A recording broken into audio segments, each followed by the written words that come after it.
Hey guys, we're so excited to share with you guys today our Fantastic Feature Friday. Today we're meeting Amber, and I happened to meet her at an unofficial event she was hosting in the parks.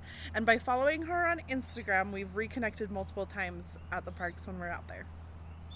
If you love all things Disney, as well as quality conversations, this is the video for you. Keep watching.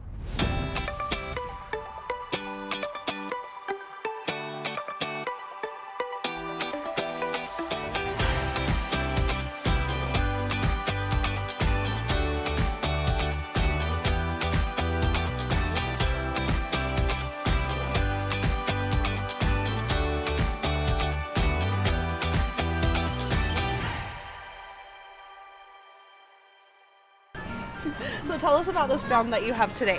I'm doing a little bit of a 90s Rapunzel look, embracing my childhood right now. And I, of course, how to wear my new Pascal. We love Pascal. He's so cute. Tell us how you started Disney bounding. Like, what got you started with that? So I'd always kind of been aware of it, like, for a while now. I think I first started a couple years ago. I don't know why, but I just decided to try to do Will Turner one day. And it wasn't very good, but it's fine. We all start somewhere.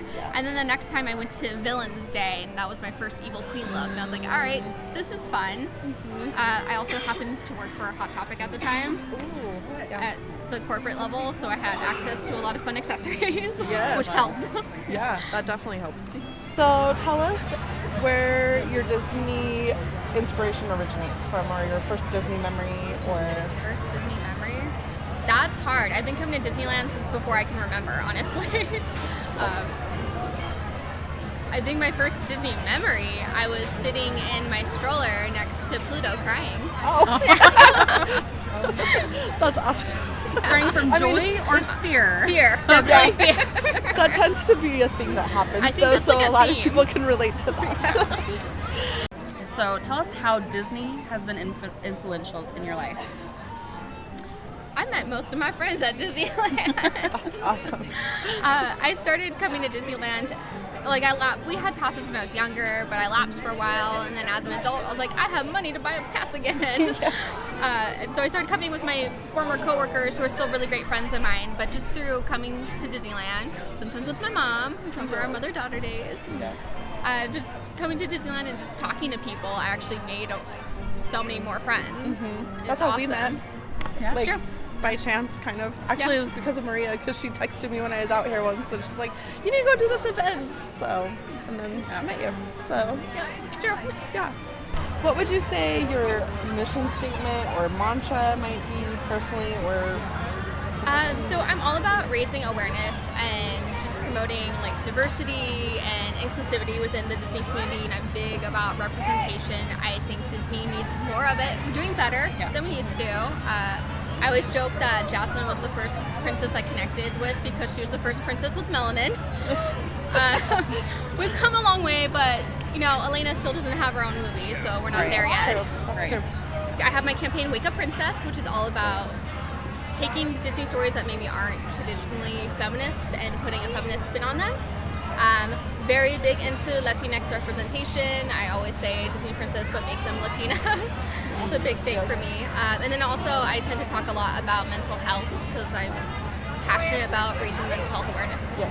So tell us more about your platform, Wakeup Princess. So Wakeup Princess, I started in September, originally as a month-long campaign. I had this crazy idea of what if all the Disney princesses were modern feminists. It actually started when I did Jasmine once. I found a t-shirt at Target that just said girls can. I was like, oh, I'm gonna do feminist Jasmine. Yeah. And then once I did that, I was like, well, I think we need to do all the princesses and find a feminist or a mental health message for them all. Yeah. And it just kind of spiraled from there. In the first month of Wakeup Princess, I was basically contacting everyone I know, saying, hey, I'm trying to do a month-long thing. Will you contribute to it? I would love to have you in it. And then from there, if anyone else is ever interested in submitting, they can just use the hashtag #WakeUpPrincess, or I do have a link in my Instagram bio where you can submit your information and I will edit everything for you. Oh, perfect. That's awesome. So what do you look for, like, to represent the Wakeup Princess? Like, Anyone who Anything has specific? a passion for like feminist, like the feminist movement or just like mental health. I always looking for representation. You do not have to identify as female to be part of Wakeup Princess. It's not required because feminism is for everyone. Yes.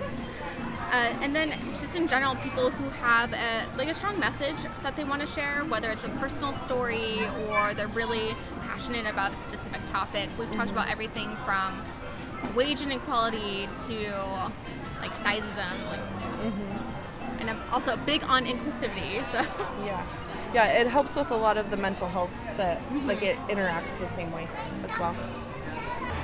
So, up until now, what has your journey been like for you? all over the place. I always joke about that. I had to answer this question recently for school. They're like, "Oh, why? What brought you here?" I'm like, "I don't know. Life." I mean, kind of like always taking whatever door opens and then trusting that you're gonna get to the right place in the end. That's good. Awesome. I don't think a lot of people pursue that a lot of times. So it's important to like expose that. For There's people. no such thing as a straight path. Yes. It's gonna take a lot of weird turns. You just gotta know your destination and that you're gonna get there in the end. So tell us what you look for in a content creator online, or just someone that influences you to increase your platform or your own personal beliefs. Like, what do you look for? I'm always looking for people who are open and honest, especially about their struggles, because I feel like Instagram especially, it's always the highlight reel. Everyone always looks picture perfect and edited, hair and makeup done. So I always appreciate people who can say, hey, sometimes I have bad days. Let's talk about this tough topic, and are open with their struggles. I think that's really important in this day and age. Like, yes. Well, it goes back to the not feeling alone, because when you hear that someone else has a similar story or a similar struggle, then you're like, okay, it's not just me. It's not just me. Yeah, exactly. There's always somebody that can relate to it.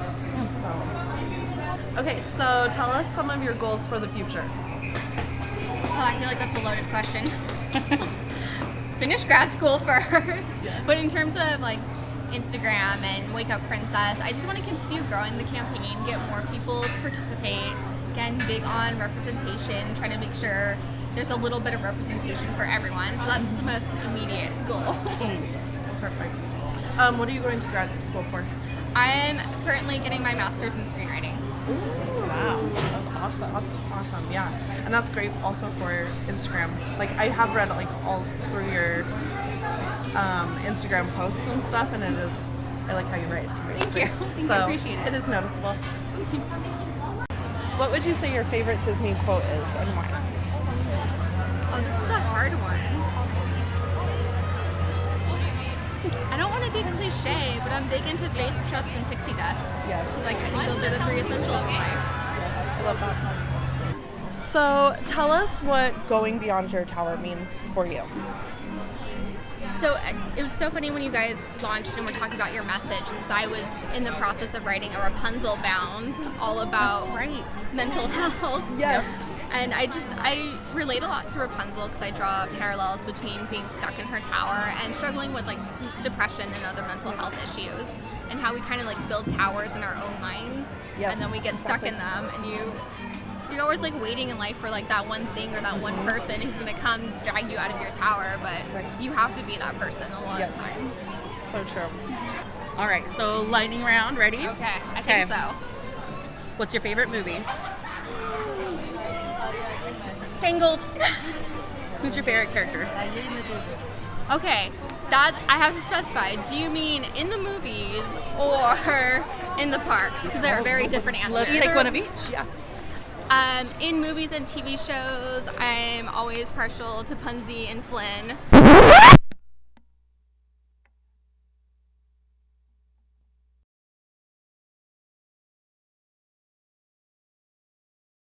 And then in the parks, Gaston and the Evil Queen are my favorite meet and greets. Yes. You will see that on her Instagram. Yes. It's super cute. A lot.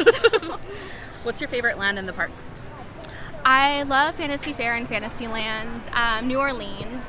I spend a lot of my time, and then over at DCA, just all the Marvel. All of it. Are you excited for Marvel? Yes, new Marvel I will live there. You will see me there. I will not leave there. So we can live vicariously through you until we get I out will there just be ourselves. there all the time. That's awesome. What's your favorite Disney food? Ooh. the new churro gears over at Maurice's. They're like churro donuts. I will have to try that. What's something most people wouldn't know about you? I don't know. I feel like I put it all out there sometimes. That's perfectly fine. I mean, we talked about that I'm in school for screenwriting. I don't think a lot of people know that, but That's true. All right. What's the most favorite project you've ever done? on Instagram, definitely Wake Up Princess. It's my favorite. What are three things on your bucket list? To sell a screenplay, to win an Oscar, and to travel Europe, because I still haven't been. Nice. That's awesome. Villains or princesses? Villains. Left or right when you enter the park? Left. Team left side. It's the It's a same. hashtag. It's a thing. Awesome. You passed. Thank you. Let's campaign at hashtag Wake Up Princess, and also remember, representation matters. Thank you so much for watching this episode with us today. Make sure to like and subscribe our channel for more of this, and we'll see you next time.